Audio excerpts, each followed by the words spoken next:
so far, as our next game is going to be played on King Sejong Station. And Nate, why don't you just do what you do, like no one else in the business? Well, thank you, Roddy. We have in the top left position of King Sejong Station, a blue Protoss who likes carriers and observers. Down 1-2, it is Pigbaby. He has scored himself a lot of American fans here. And his opponent in the bottom right, the red Terran player representing Red Bull up 2-1. It is Bomber.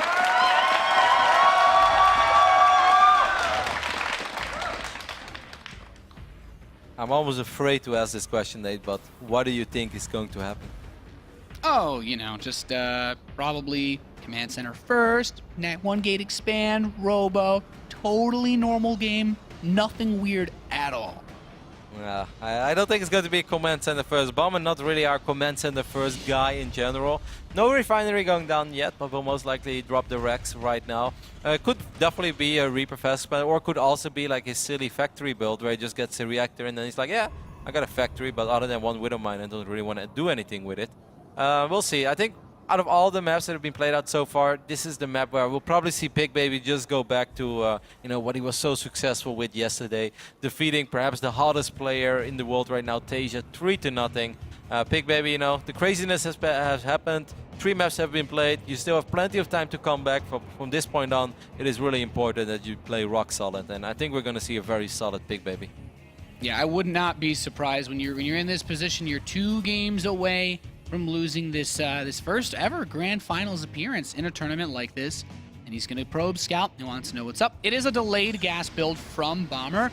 Not necessarily an aggressive opener, but it does give you access to Widow Mines fast enough to defend against most standard Gateway Expand into Stargate builds, while also having the option to get a fast expand and then do a follow-up drop with Widow Mines. Also, no scout from Bomber yet. And if you guys remember, whenever Bomber plays a best of 3 or a best of 5, he always vetoes this map. He hates it against Protoss for the plain reason that he feels it's almost impossible to scout everything. He's like, there are so many builds that are strong of Protoss, and even if they don't do any of those, then I wasted so much time by scouting that I still feel that I'm behind. So in general, if there's one map where I feel like, you know, Pigbaby should have a nice advantage, it is probably King Sejong Station. And it's really interesting where he's going with his little probe, by the way, on the right side.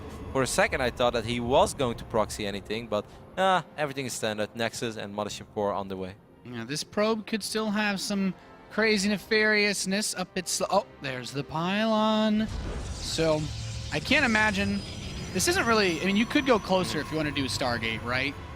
Yeah, you could do it closer, but then it's also easier to scout, perhaps. I definitely think it's still going to be a Stargate, which I'm surprised because I didn't expect that in the start of the game. Meanwhile, via the Twitter universe, I have no idea how to pronounce that. It's at Priberum. He says, amazing crowd. I have no idea, but he does say it's an amazing crowd, and I couldn't agree more. You guys have been awesome. A lot of the people actually have been here like every single broadcast. Round of 16, they showed up. These guys, the passion is alive and real. Yeah, it warms my heart, guys. You're awesome. You know, they are the third commentator at this desk with us, bringing the hype. That's right. Make our job so much easier. Like, guys, bring the hype. Like, no, we don't need to bring the hype. The crowd is bringing all the hype. We just talk about barracks and factories, and that's all we do. And observers. Yeah, and that keeps them going for days. Alrighty, all jokes aside, Bomber is doing something very interesting, Nate. He just decided to add a reactor to his factory, and the starport is on the way. So once more, a very unique opening over here from Bomber, while we did see the Stargate being proxied. And this is also one of those scenarios that can go in so many ways. There's a good chance that by the time that Bomber moves out with his units, an Oracle flies in and completely you know, unprotected base. And that would, of course, be the worst case scenario for the Red Bull Terran. And that would be him probably cursing in Korean. And that's why I hate this map. This always happens. Yeah, the thing is, with this map setup, Bomber, his build order is as cheeky as you might say it looks because of the Hellions. He does have enough Marines to defend an Oracle. He can defend one of his bases, but not both. Yeah, the Hellions will probably go out soon, though. And as soon as the medevac is out, I think he's going to pick up these Marines and fly out. So it's really... Look at Pigbaby. Pigbaby is keeping the Oracle on the right side just for a small second. And we even see a second Oracle on the way. Oh, no. This could be that 5 Oracle build. I mean, we've seen that before. Either way, this can be very bad for Bomber, because as soon as these units show up, yes, Bomber is going to kill a lot of workers, but he's also going to lose quite a few workers. Yeah, you don't walk away from 2 This to is 5 going to be a oracles massacre on unscathed. either side. Like, Yeah, it's going to be this- really difficult. Could be a double massacre. But this is the yeah. But this is the moment where you say, God bless Photon Overcharge. It is beautiful being a Protoss. Yeah, the drop's going to land in the main base. The Hellions running into the natural. He Photon overcharges. The natural expansion focuses down Oh, the the medevac, probes. but the Hellions run in and they can catch these Stalkers. He's going straight for the worker line while the Marines pick off the Stalkers. This is quite nice. The Oracles run into the main base of Bomber in the midst of all of this. Go to town on these SCVs. They're on the run, but Hellions can chase probes far better than Oracles chase SCVs. Wow, Bomber doing an insane amount of damage. Ignored the Photon Overcharge in the natural. Just ran towards the main and killed so many workers. Of course, this massacre is not over yet. Like you said, Nate, this could be a double massacre, and that is exactly what it is. Well, these guys just can't play a normal game. They both killed 20 workers at this 8-minute mark. You know, lucky for that guy that won that Heart of the Swarm game, man. A lot of the workers are dying in this game today. Yes. You know, what does this even mean for the state of the game? Well, Protoss doesn't have mules, but he does have a 3rd Nexus that's about to finish. Yes, and he is still 10 workers ahead, but he has a very, very weak army in a straight-up engagement. That Widowmine could have done some serious work. I like that he put the Marauders in his mineral line. It's like, Yeah. lay back, shoot up. Doesn't work like that. That should actually be an upgrade.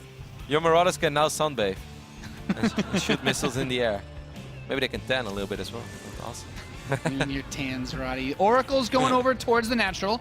You know, he's decided to move all of his SCVs away. That's one way to counter it, just not have workers there. But like I said, this is such a bizarre scenario. You know, if nothing happens in the next 3 minutes, then it's very good for Pigbaby. But with Stim finishing up, I really do have the feeling that Bomber wants to make something happen. And in a straight-up engagement, I really don't see any units of Pigbaby that are going to be strong against Stim Bio. So this is a very bizarre, unique scenario once more. That it's really hard to say how it's going to play out from this point.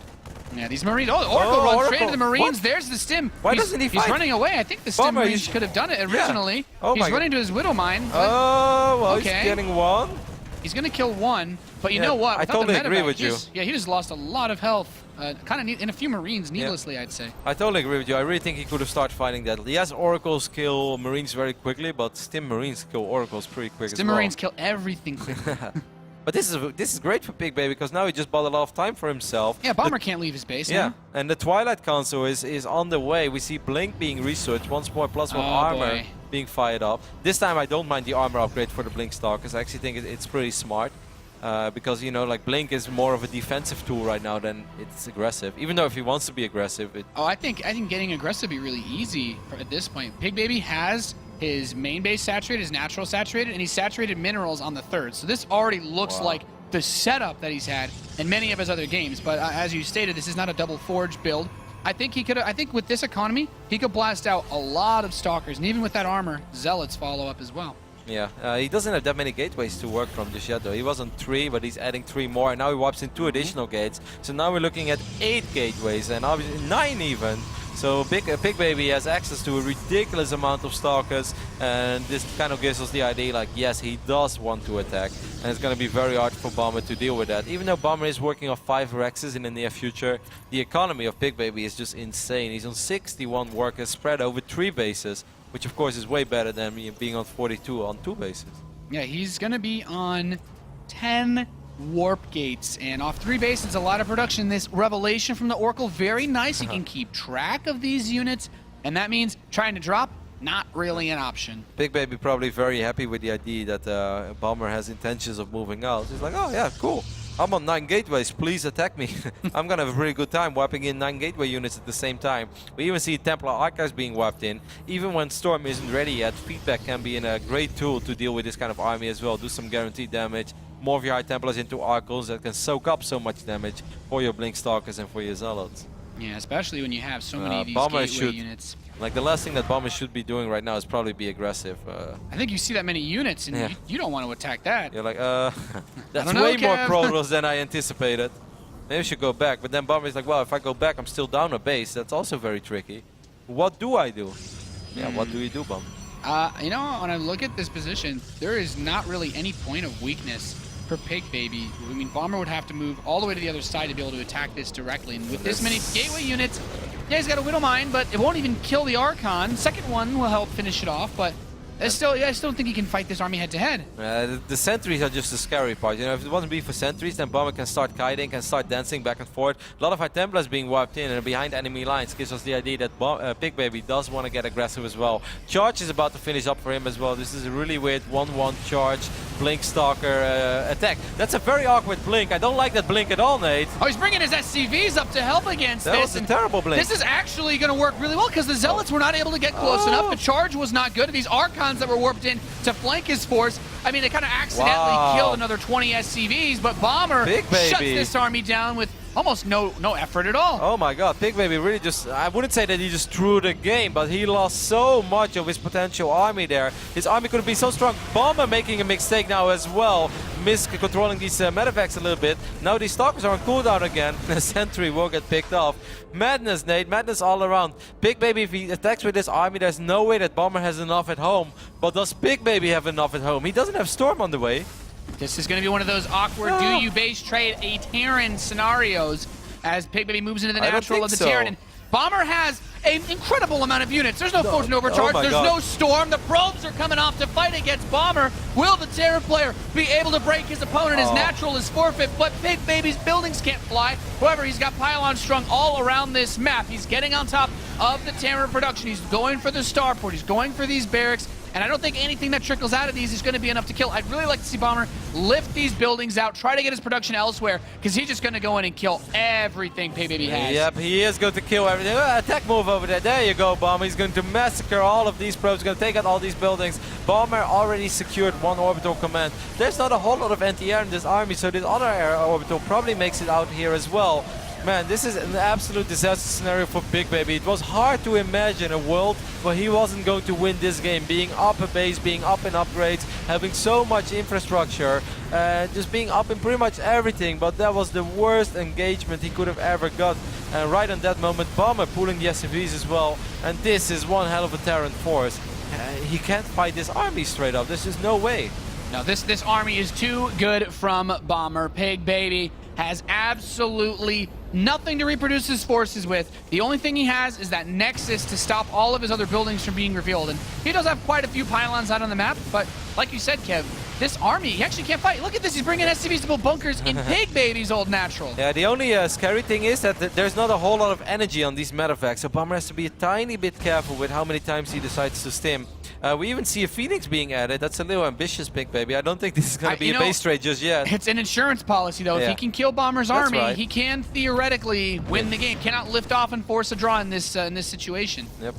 But if I was him, I would use that Phoenix to fight, because he's going to need every single HP and damage output that he could potentially wish for. This orbital is going to take a lot of damage, but it should make it safely to the other side of this edge, where Bomber's army is waiting. And with Bonkers as well, Bonkers are already so good against this army of Pigbaby, and Bomber's army is already so good in general. The upgrades right now are even, 1-1 on either side. I don't think that Pigbaby can break Bomber over here, Nate. He's shut down one bunker, two bunkers, third bunker in the back, but all of the Zealots are gone, and Pigbaby just has Archons versus so many medevacs to heal. The army cleaned up. GG, Bomber goes up 3-1.